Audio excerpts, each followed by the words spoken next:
Welcome to this course. I'm Michael Jakobsson, instructor and teacher at the MIT Game Lab. And I'm Philip Tan, research scientist at the MIT Game Lab. This course is aimed at people who have a foundation in software development, that already know how to code and want to learn about game design and game development. At MIT, we always focus on being a part of building a better future.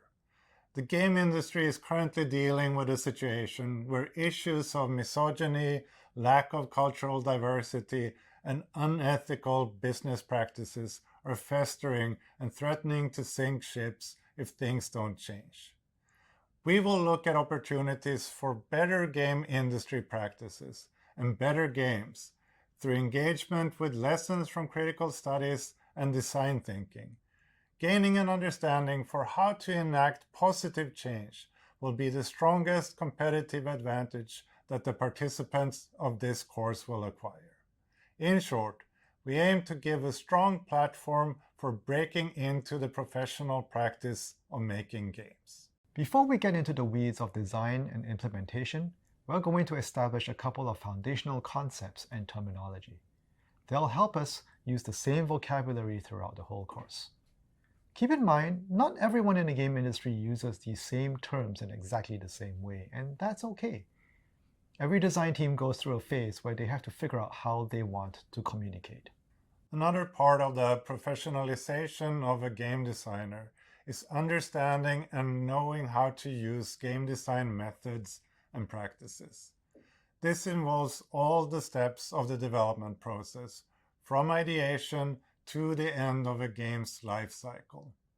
We will focus on the iterative design process and practice the use of prototyping and playtesting throughout the development project.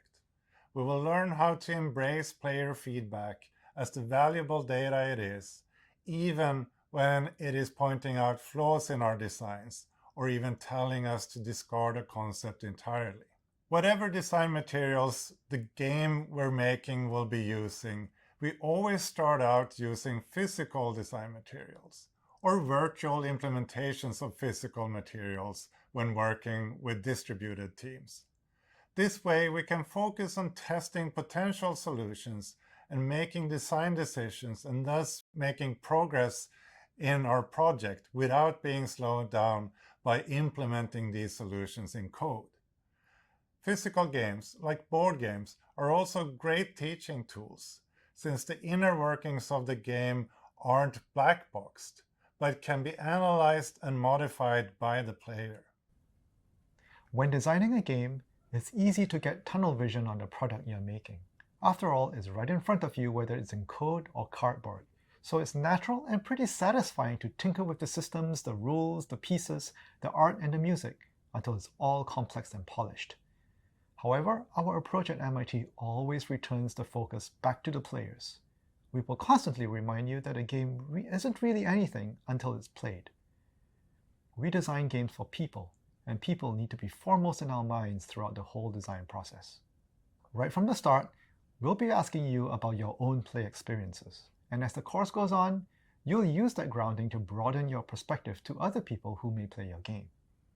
This means taking into account their experiences and expectations, their desires for a game, and their understanding of the stuff you make. Games can help us build relationships between people, communicate ideas to others, and make their lives a little deeper or better, assuming that we do a good job with the design. In the second half of the course, we'll introduce development of digital games.